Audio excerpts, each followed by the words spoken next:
pada topik kita sore hari ini tentang apa? Ada untukmu ya. Ada untukmu. Ada yang tidak akan pernah meninggalkan kita. Ada yang tidak akan pernah melupakan kita. Dan ada yang tidak akan pernah menyakiti kita. Siapa itu? Allah Subhanahu wa taala. Maka ketika teman-teman menjalani hidup, ya, hidup masih ada nggak ininya spidolnya? Jadi ketika teman-teman menjalani hidup ya, di antara yang harus benar-benar kita pahami dalam hidup adalah apa yang jadi tujuan hidup kita gitu. Iya. Kenapa ini penting? Karena tujuan hidup itu nanti yang akan mengantarkan akan dibawa kemana kehidupan kita. Ini jadi penting banget. Coba Hilman mau tanya, teman-teman sampai usia hari ini udah tahu belum tujuan hidup kita mau kemana? Oke, coba Ikhwan yang sebelah kiri. Antum ada masalah apa sih? Kayaknya bengong gitu loh. Ya Allah. Coba, tujuan hidup kita apa? Mendekatkan diri kepada Allah. Oke. Coba, akhwat yang di belakang, apa tujuan hidup kita?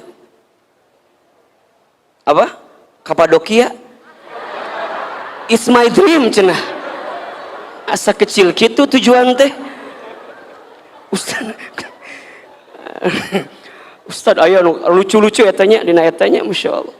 Sebelak Mang Udin ayah nu mana eta sebelak Mang Udin? Mohon maaf ya. Tujuan kita itu bukan yang sifatnya dunia gitu ya. Terlalu kecil kalau tujuan kita hanya itu gitu. Nah, orang beriman tuh punya tujuan hidup yang jelas. Apa? Ridho Allah. Apa tujuannya? Ridho Allah. Dan ini yang menjadi tujuan utama hidup kita. Kalau Allah sudah ridho dengan kita, maka kita mendapatkan apapun dalam kehidupan kita. Jadi hari ini teman-teman ngaji, hari ini teman-teman ibadah yang lain, hari ini teman-teman hidup beraktivitas apapun itu, yang teman-teman pengen apa? Ridhonya Allah. Dan ridhonya Allah ini melebihi apapun. Bahkan seringkali kita menjawab kita ingin masuk surga gitu ya. Surga itu ya akan bisa kita dapatkan ketika kita mendapatkan ridhonya Allah. Maka yang namanya ridho Allah itu lebih tinggi daripada surga sendiri pun. Coba dibuka surat At-Taubah ayat 72. Surat apa? At-Taubah ayat 72.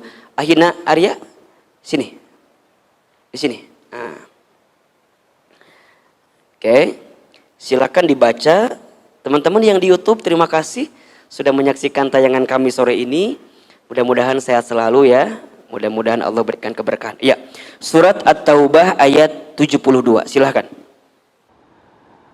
A'udzu billahi minasy syaithanir rajim.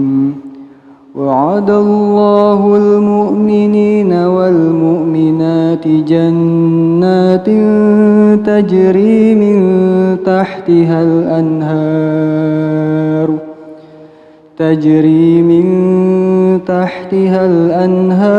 khalidina fiha wa masakin tayyibatan fi jannati 'adn wa ridwanun minallahi akbar dzalika huwal fawzul 'adzim.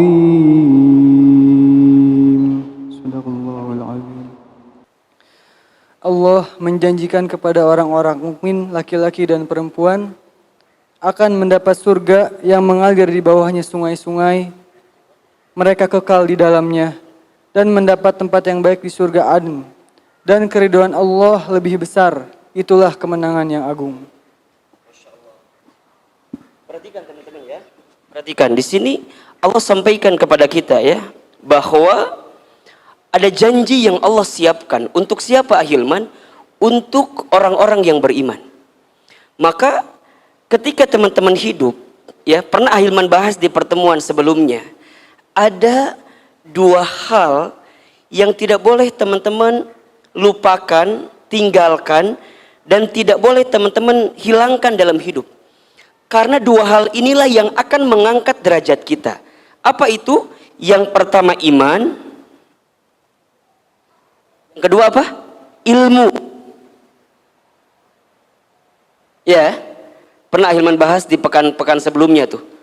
Jadi ada dua hal yang akan menjadikan kita diangkat derajatnya, dimuliakan hidupnya.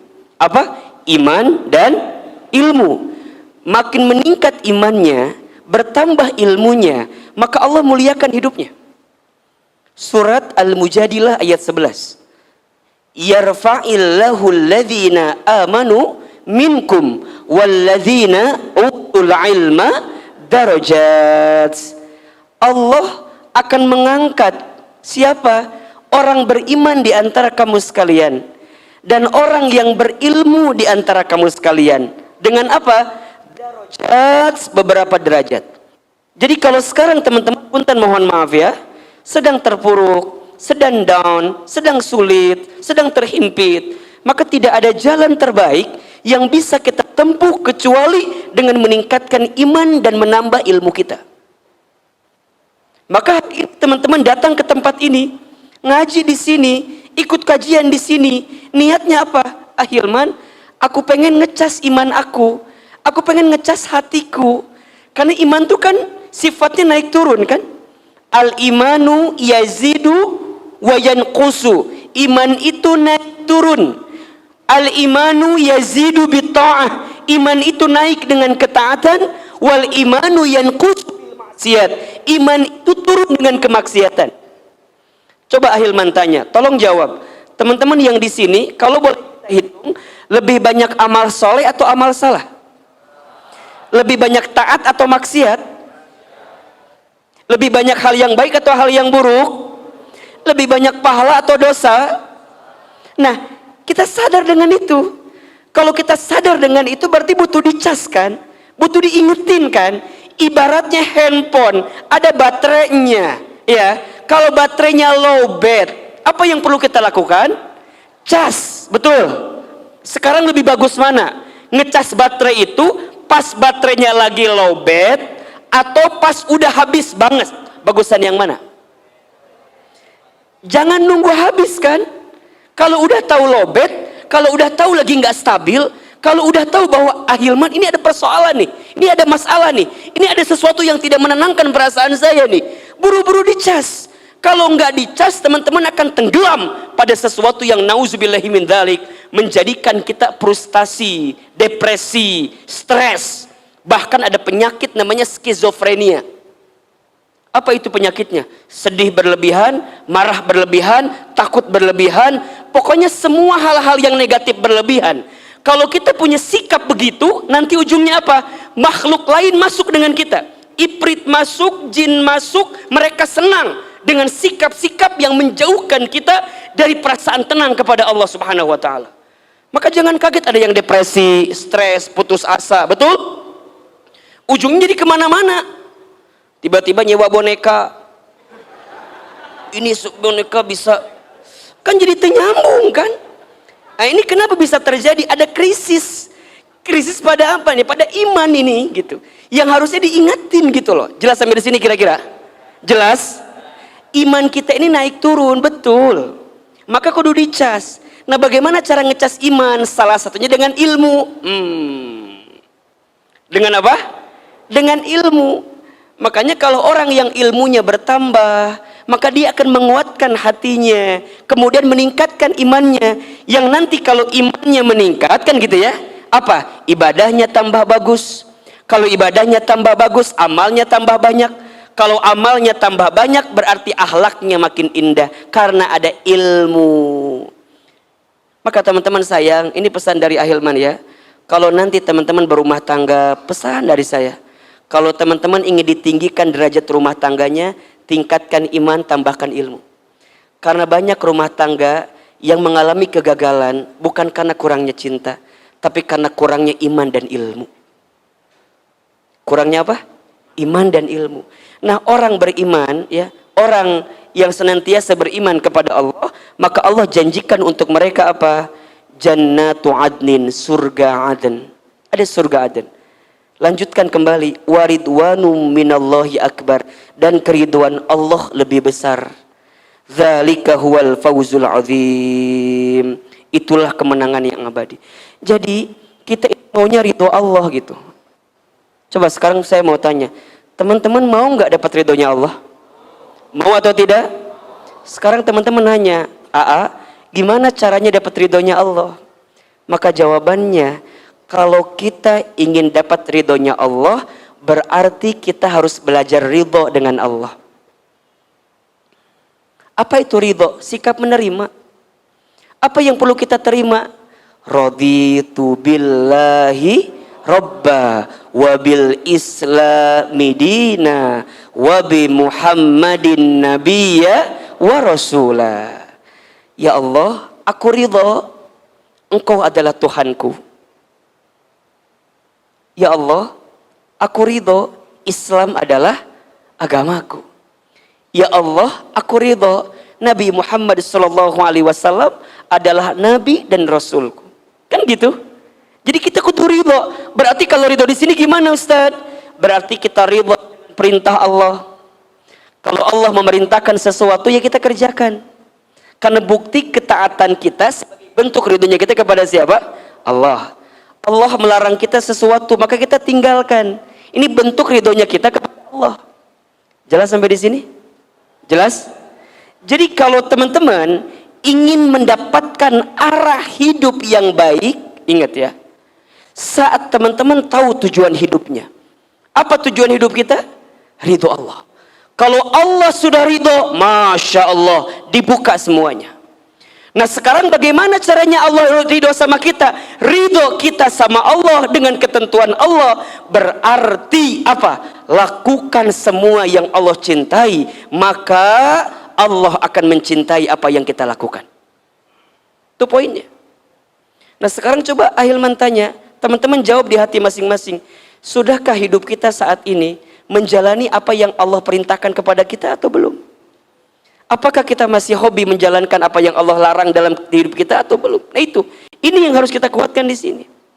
Maka nanti teman-teman, kalau kita dapatkan ridhonya Allah, ya, akan mendapatkan kebaikan dalam hidup kita, ya, maka kita harus belajar ridho kepada Allah, ridho kepada agama kita, ridho kepada Nabi Muhammad Sallallahu Alaihi Wasallam. Berarti ya kita harus menjadikan setiap kehidupan kita itu Allah, kembali ke Allah. Kalau kita bicara sesuatu yang disukai oleh Allah. Kita mendengarlah sesuatu yang disukai oleh Allah. Kalau kita melihat sesuatu, lihatlah sesuatu yang disukai oleh Allah. Ini poinnya. Jadi pertimbangannya bukan maunya kita, bukan. Tapi pertimbangannya maunya siapa? Maunya Allah. Teman-teman milih pekerjaan nih. Ada yang gajinya besar, tapi mohon maaf masih ada yang haramnya di situ. Tapi ada gaji yang mungkin kecil, tapi teman-teman bisa confirm kalau di situ insya Allah halal semua. Coba pilih yang mana? Gaji besar atau gaji kecil? Gaji besar dan halal kan ya? Saya juga tahu itu mah ya. Tapi kalau ada pertimbangan gitu kan, nah kadang-kadang kan pertimbangan kita maunya kita, udahlah Ustadz pokoknya ini bagusnya menurut kita. Jangan menurut kita. Kalau menurut kita pasti kita bertemu dengan titik batas pada apa yang kita harapkan. Tapi kalau maunya Allah, yang kita kejar ridhonya Allah, maka kita akan mendapatkan apapun yang kita inginkan itu. Contoh, teman-teman sekarang kenal dengan seseorang. Teman-teman tahu ini hubungan gak baik karena ini belum halal, tapi kita sudah menjalankan hubungan yang seharusnya belum kita lakukan. Ini kan pertimbangannya berat nih. Satu sisi hati gak bisa bohong, logika kita berpikir ini salah, betul? Terus gimana caranya? Udah cuma dua pilihannya, lanjutkan, tinggalkan. Lanjutkan berarti masuk pada jenjang pernikahan, kan begitu? Selesaikan kalau tidak. Kenapa? Karena kalau kita terus menerus berjalan dalam keadaan yang seperti itu, maka boleh jadi bukan kebahagiaan yang kita akan dapatkan. Makanya teman-teman, belajarlah hidup sesuai dengan apa yang Allah mau, bukan dengan apa yang kita mau. Dan pertimbangannya adalah apa? Ridhonya Allah Subhanahu wa taala. Maka belajarlah mengembalikan segala sesuatu hanya ke Allah. Lihat indikatornya adalah indikatornya mana yang Allah sukai dan senangi. Karena hanya Allah lah yang tidak akan pernah meninggalkan kita. Manusia ada capeknya, ada lelahnya, betul? Harta ada habisnya. Pangkat jabatan ada pensiunnya. Betul? Semakin teman-teman berharap pada sesuatu yang tidak seharusnya dijadikan harapan, maka teman-teman akan sakit sesakit-sakitnya. Belajarlah mengembalikan segala sesuatu kepada Allah, karena Allah lah yang tidak akan pernah meninggalkan kita. Ustadz, apakah Allah itu dekat dengan kita? Sangat dekat. Surat Al-Baqarah ayat 186. Coba dibuka. Surat apa? Al-Baqarah ayat 186. A'udzubillahi minasyaitonirrajim. Bismillahirrahmanirrahim. Wa idza sa'alaka ibadi anni fa inni qarib. Ujibu da'watad da'i idza da'an. Falyastajibu li wal yu'minu bi la'allahum yarshudun. Perhatikan terjemahannya. Wa idza sa'alaka ibadi anni fa inni qarib. Kata Allah, dan jika kamu bertanya di mana Allah itu, katakan fa inni qarib, aku ini dekat.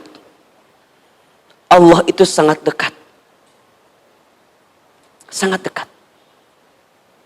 Bahkan Allah lebih dekat daripada urat nadi kita. Barang siapa yang mendekati Allah dengan berjalan, maka Allah sudah mendekati kita dengan berlari. Siapa yang ingat Allah dalam pikirannya, Allah sudah ada dalam denyut nadinya. Allah sangat dekat dengan kita. Kemudian apa yang Allah minta sama kita? Kalau engkau merasa Allah itu dekat, ya, wa idza sa'alaka ibadi anni fa inni qarib ujibu da'watad da'i idza da'an. Lihat, ujibu da'watad da'i idza da'an. Aku akan menjawab setiap permintaan, permohonan hambaku jika hambaku meminta kepadaku.